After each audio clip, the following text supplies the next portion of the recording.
Hey Sunsface Sun, I'm Daisy Victoria, and today we're doing something a little bit different. Today we are exploring the Regency era. Now this is not an era that I've ever really been interested in the past, and that's just a personal preference for me. So fashion-wise, which is often what draws me to a historic period, I just haven't been as drawn to the empire waist gowns as I have some of the earlier medieval and Renaissance styles. And also as a historic period, it's simply not one where there's been history that's really drawn me to study it in detail. So it's kind of cool and monumental even that I've gone to the Regency era for a visit. Now, what is the Regency era? You might know that already if you're here, you might not. Anyway, the Regency era is part of British history, and it's from approximately 1795 to 1837. However, it was officially named for the Regency of King George III, which only spanned the years 1811 to 1820. However, we certainly expand that to that larger era when we're looking at the costuming and a lot of things that describe the era. This coincides with a more broad region in European history, the Napoleonic era, which is officially spanning from 1799 to 1815. And that was when Napoleon Bonaparte ruled France and had a lot of influence around the region. Furthermore, I have family and friends in Sweden who actually have always referred to this era as the Empire era. So where we in America talk about Regency dress, my friends over there have always talked about Empire dress. And that's really referring to that Empire era where Napoleon was conquering the continent. So to me, that kind of coincides with the Napoleonic era naming scheme. But anyway, this is a digression. So there's many ways you can kind of refer to this era. Since we're going to England, we are going to just say Regency era because that's kind of coinciding with the English version. So what got me into the Regency era fashion? I have to give some credit to Bridgerton. So I love a good fantasy, historical fantasy kind of thing. And Bridgerton showed a very over-the-top, extravagant version of the Regency era clothing. And that started to get me interested and thinking hey, I kind of like some of these styles actually. And some of the Regency styles have different waistlines, so it's not all super high. Some of them are a little lower. Anyway, there's lots of styles to choose from. I particularly love Lady Danbury's outfits in Bridgerton, and we're gonna circle right back around to her in just a moment. So let me tell you a little bit more. It was really my friend Gigi, who runs Costumers of Color, who got me to really try out this era. So Bridgerton primed me, and then Gigi took me right into it. So Gigi planned a Regency tea, and I needed something to wear to the tea because I had no Regency clothing, this not being an era that I was personally dressing myself for prior to this tea. And this dress is going to go on in the end of the video to go to England to a trip also organized by Gigi and Costumers of Color, which was a whole Regency themed trip to Bath, or to Bath, if I'm going to use a proper accent. So let's circle back to Lady Danbury real quick. So I knew I wanted something that was kind of in the style that Lady Danbury wears. And a lot of these coats that she wears are called the pelisse. The pelisse is a long jacket, coat, dress sort of garment. So it's kind of like a Spencer jacket with an attached skirt in some ways, and that is certainly what helped me to pattern mine. The pelisse came into fashion at the end of the 1700s and remained in fashion throughout the early 1800s. So it's kind of a staple of this Regency or Empire era fashion. There are many examples of pelisse garments in fashion plates, artwork from the period. There are even extant ones. So this is a very widely known garment, and I think a pretty nice one to replicate.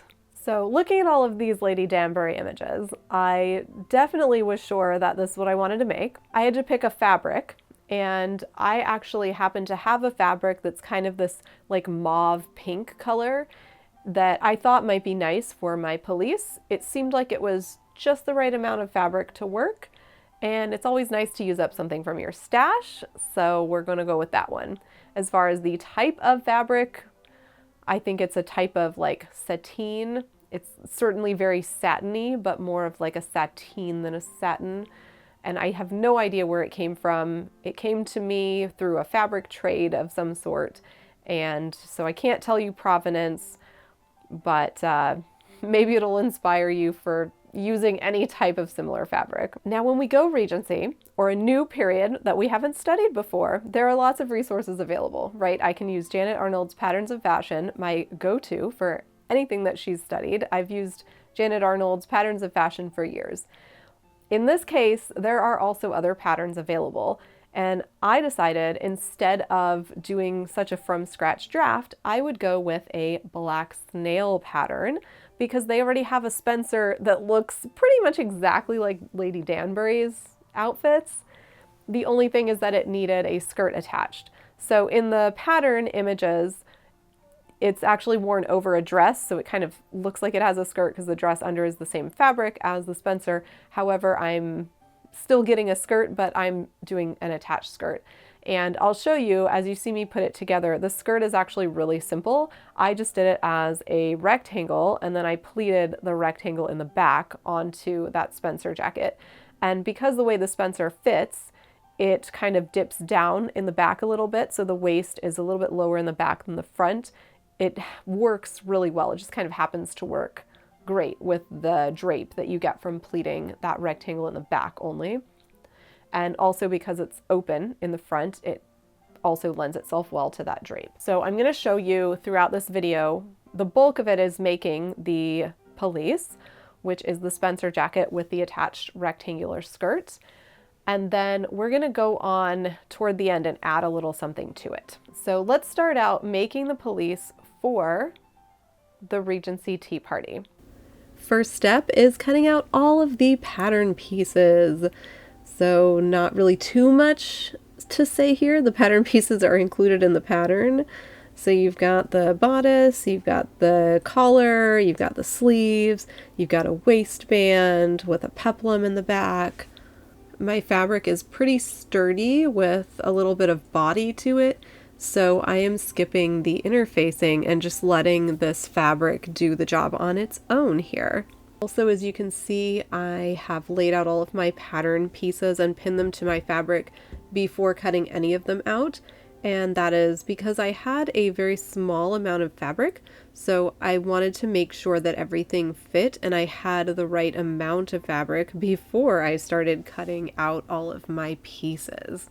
And it turns out they do in fact just fit onto the amount of fabric I have. Well, the pieces plus the skirt, of course.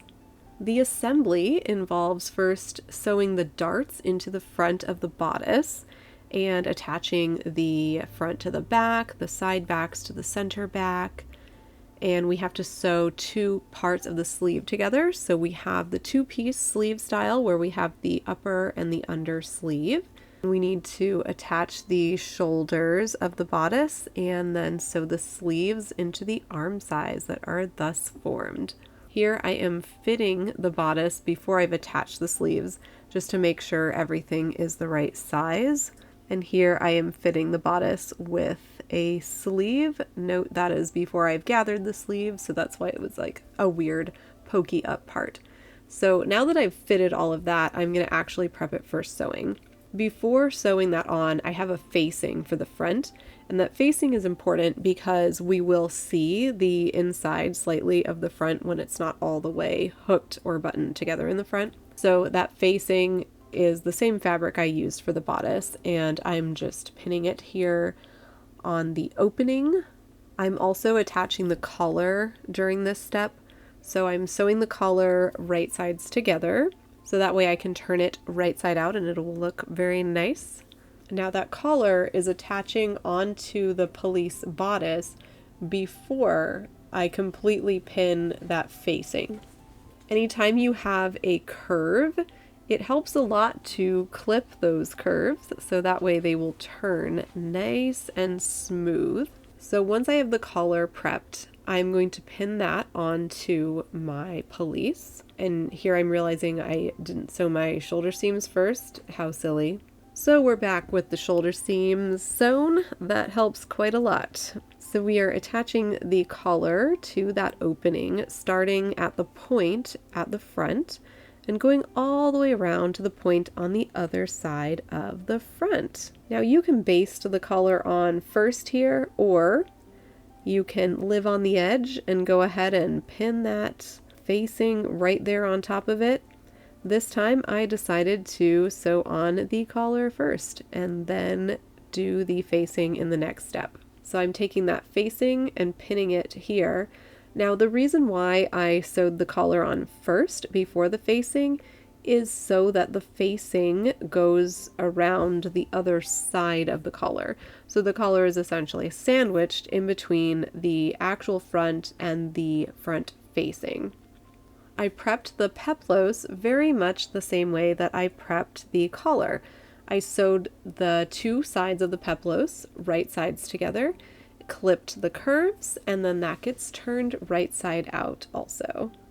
The peplos gets attached to the waistband, and there are some pleats or gathers in the peplos, so you can just follow right along with the pattern on where to attach the peplos to the waistband and do your pleats or gathers the way you like best.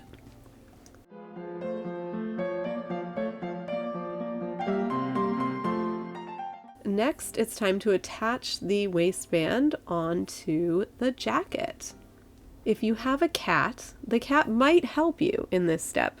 Mine just decided to lay there though. I'm also pinning the other side of the waistband here. So I have a two-piece waistband that I'm sandwiching around the bottom of the whole bodice area.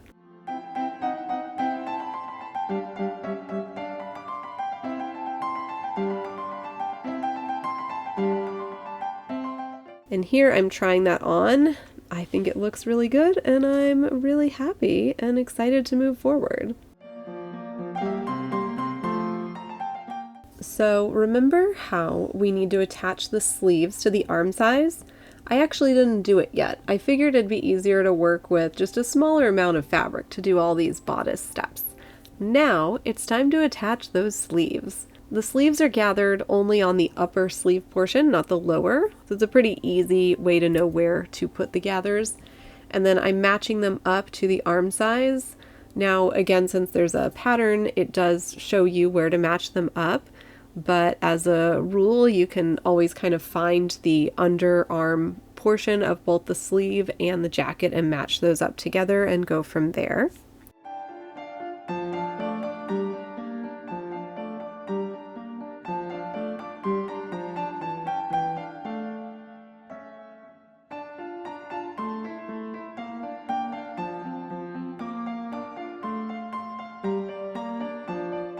Once again, if you have a cat, they might help you to assemble the pelisse, but mine just wants to sit on it for some reason. She's not really doing any of the sewing work. And finally, it's time for our skirt. Now mine is just a big rectangle.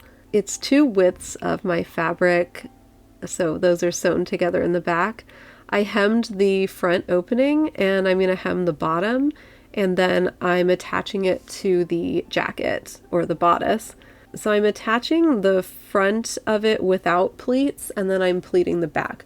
So I matched up the center back, and then I'm starting to pin it on from the front, and then I'll go ahead and pin that whole front section and then sort of eyeball the pleats in one of my typical ways where I just divide it up equally in that section.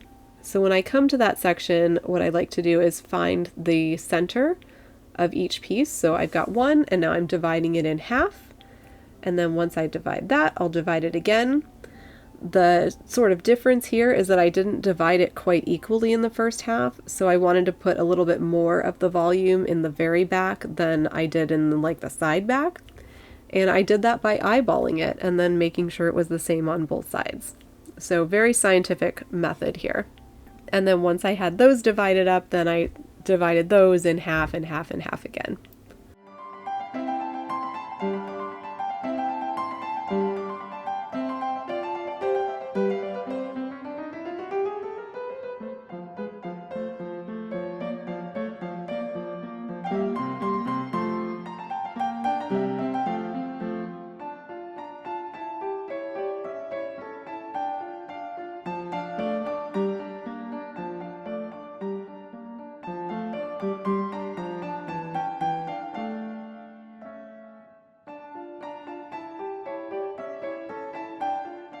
I sewed the pleats down with each side facing the opposite direction, so if they're kind of mirrored, like the right side to the left side, you can do that, or you can face them all in the same direction if you like.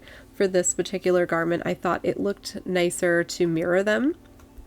And then finally, I need to secure that waistband. So I sewed the skirt onto only one side of the waistband, the front side, and the back side I'm now turning under and securing from the inside of the garment. And I am hand stitching this down, so it's really nice and neat. And finally, we need some sort of closure in the front. I chose to go with hooks and eyes. So I am just sewing a few sets of hooks and eyes onto that front opening. And that is going to give us our pelisse. Now, you might notice that something needs to be worn under the pelisse because it's an open front coat.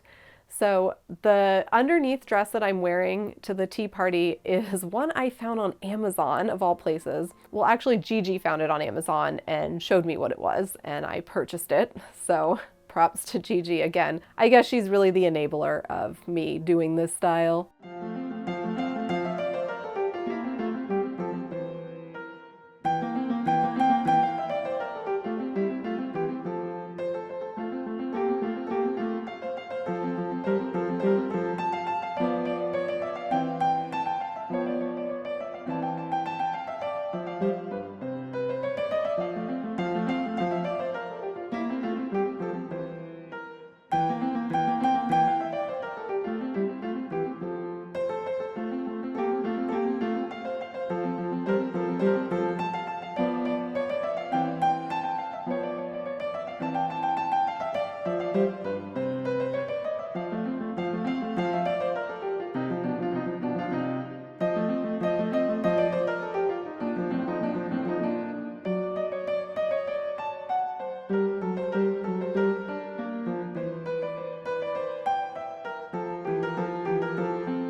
So the tea party was super fun, and I really enjoyed taking a trip into the Regency era. But there's more. So I decided to jazz up this pelisse for our trip months later after the tea party to Bath, UK, or Bath, UK. I'm kind of alternating between American accent, but also pronouncing Bath in the English accent, so who knows?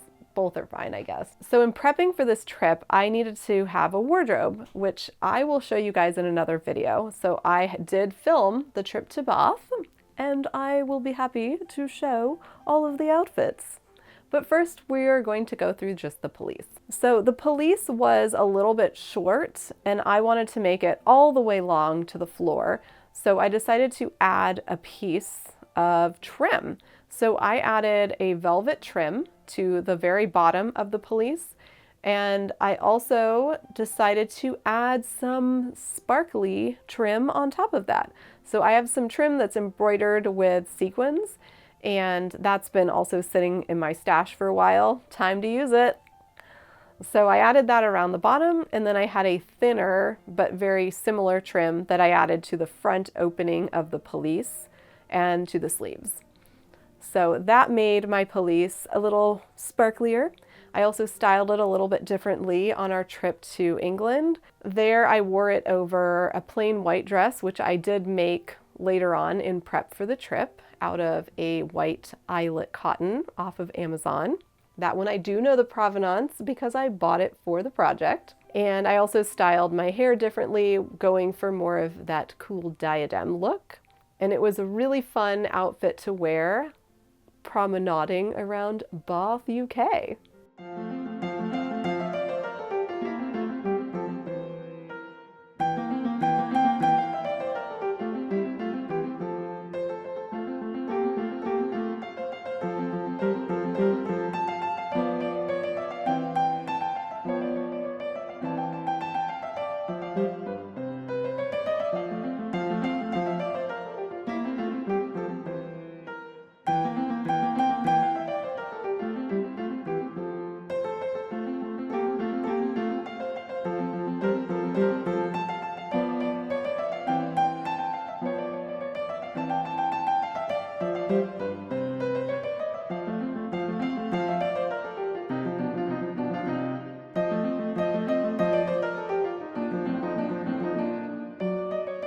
Thank you so much for joining me on this trip to the Regency era.